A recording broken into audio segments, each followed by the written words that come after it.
Israel's military said it had struck more targets in Gaza in the past week than it did in all of 2020. About 3,150 rockets have been fired from Gaza at Israeli territory since last Monday, though the Israeli military said many had either fallen short or been intercepted by the Iron Dome aerial defense system. Israeli strikes have killed 200 people in Gaza, including 59 children and 35 women, and displaced 40,000 more, the Hamas-run health ministry in Gaza said Monday. Sunday was the deadliest day yet with more than 50 killed, the ministry said. The ministry also warned Monday that Israeli strikes on homes, medical facilities and infrastructure had created the conditions for an upcoming wave of COVID-19 cases, and that those fleeing to shelters would be exposed to the spread of infectious diseases, especially the danger of spread of the coronavirus. The Israel Defense Forces on Sunday released photos purporting to show Hamas rocket installations and tunnel entrances placed in close proximity to civilian infrastructure like hospitals and schools. The IDF said that Hamas deliberately and systematically places military targets within the civilian population, exposing their citizens to danger. Meanwhile, rocket fire from Gaza has killed at least 10 people in Israel, including 2 children, since the start of the flare-up, according to the IDF. On Monday, a fresh barrage of rockets from Gaza once again set off sirens and sent Israelis fleeing into bomb shelters in Ashdod, Ashkelon and Beersheba. At least one residential building in Ashdod was hit, the IDF said.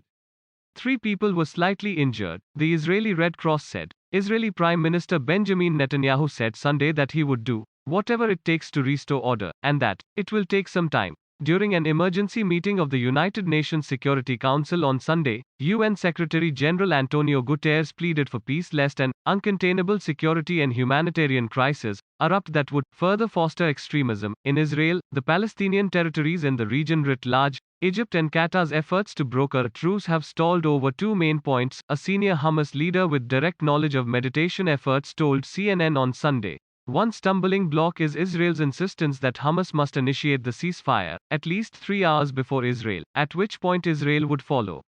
Hamas flatly rejected this proposal, the Hamas leader said. The other hurdle is Hamas' insistence that any ceasefire must include the ending of Israel's provocations at the Al-Aqsa Mosque in Jerusalem and a resolution of the Sheikh Jarrah eviction threat, the Hamas source said. Several Palestinian families are fighting legal efforts to remove them from their homes in the Sheikh Jarrah neighborhood of East Jerusalem, one immediate factor that sparked the current round of hostilities. Tensions have since escalated rapidly into the worst round of violence the area has seen since the 2014 Gaza war, which saw more than 2,200 Gazans killed during the fighting, approximately half of them civilians, including more than 550 children, according to a United Nations report. Americans are also involved by putting pressure on the Qataris and Egyptians to bring about a ceasefire agreement, the source added. The flurry of diplomatic activity came on the deadliest day yet of the conflict.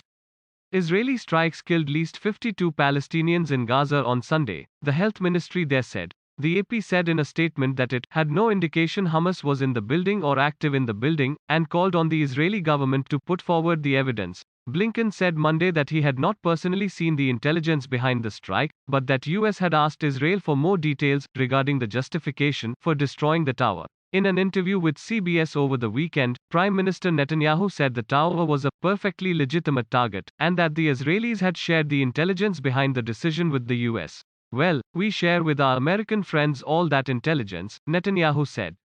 We pass it through the intelligence services to our people, to those people. Reporters Without Borders, an NGO that works to protect journalists around the world, said in a statement it was calling on the International Criminal Court to investigate. RSF Secretary General Christophe Delavaz said in a statement on the group's website that deliberately targeting media outlets constitutes a war crime, and that the Israeli strikes were obstructing media coverage of a conflict that directly affects the civilian population.